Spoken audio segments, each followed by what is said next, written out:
Rob here from Media. In this video, we're going to be looking at the share button element in Elementor, so stay tuned.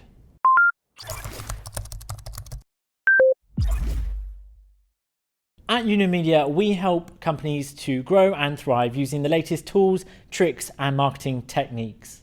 From websites to online marketing, automated sales funnels, social media, and much more. We're always releasing new content on our YouTube channel, so make sure you click the like, subscribe, and notification button to make sure that you don't miss out. Just before we get going, I want to tell you about an exclusive offer we have on at the moment.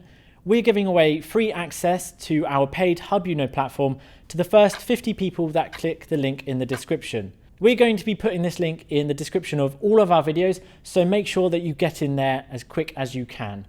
Within Hub we have created over 100 training videos in 13 courses, including a course on how to build a website using Elementor. You'll also find recorded webinars and a host of other free content, so remember to click the link in the description. Let's get on with the video. Hello, in this video we're going to be talking about the share button element of Elementor. Before we begin then, I've got a page layout of Elementor full width. I've got one section here with one column in, and I've changed the background color of the section to blue. To get back to our elements then, we just need to click the grid here. So to find our share buttons, we can either scroll down and find it, or we can type in here, share buttons, and we can find it here. So I'm now going to drag this into our column, and this is what we get. So in this video, we're going to go through content and style. A lot of the advanced options have their own videos, so go and check those out. Let's go to content and have a look through these options. So share buttons are used to share the page the user is currently on to their own social media accounts. So no links are really needed here. So if we click on these tabs here, we have a small drop down and we can select which button we want. So we've got Google Plus in there, we've got Tumblr, we've got Telegram. In this case, I'm just going to leave it on Facebook. But it's the same sort of thing for all of these. If I want to add another, I can just duplicate and then change that to Pinterest, for example. If I want to remove, I can then click the X. You can also have your own custom label. So in Facebook, rather than having Facebook, we could say, follow us. It's up to you what you want to put in this box. Of course, the default will just be the name of the social media platform. Next, we've got view. So icon and text, icon, or just text. I'll change these so you can have a look. I quite like having icon and text.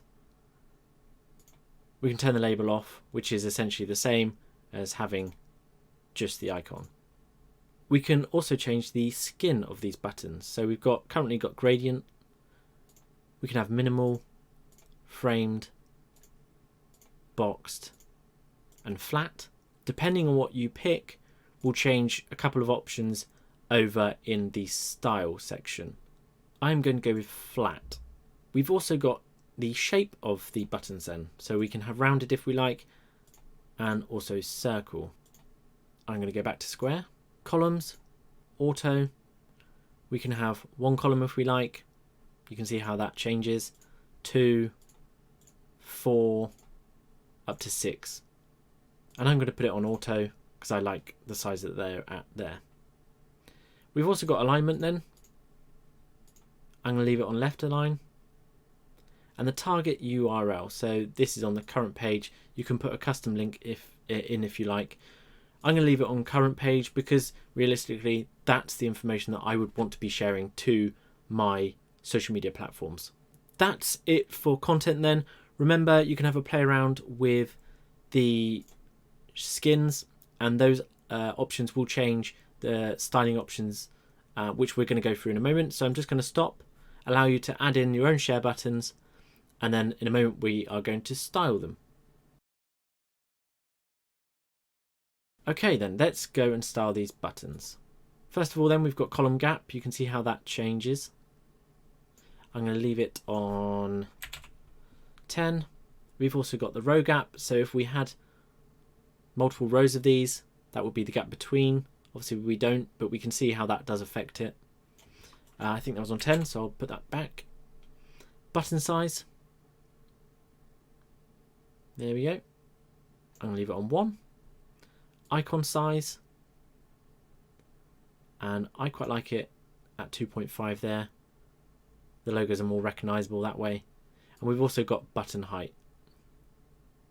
I quite like the default, so I'm just going to highlight the number in here and remove it.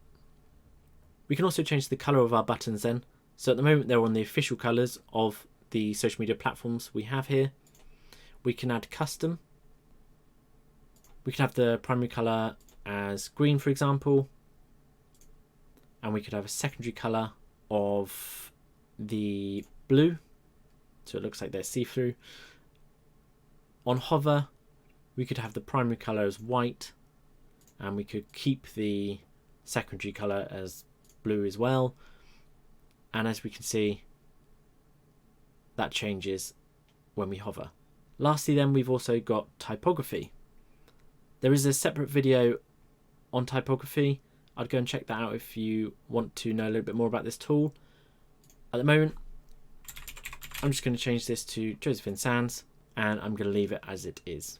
When you're happy with the work you've done, don't forget to click the green update button at the bottom, and we will see you in the next video.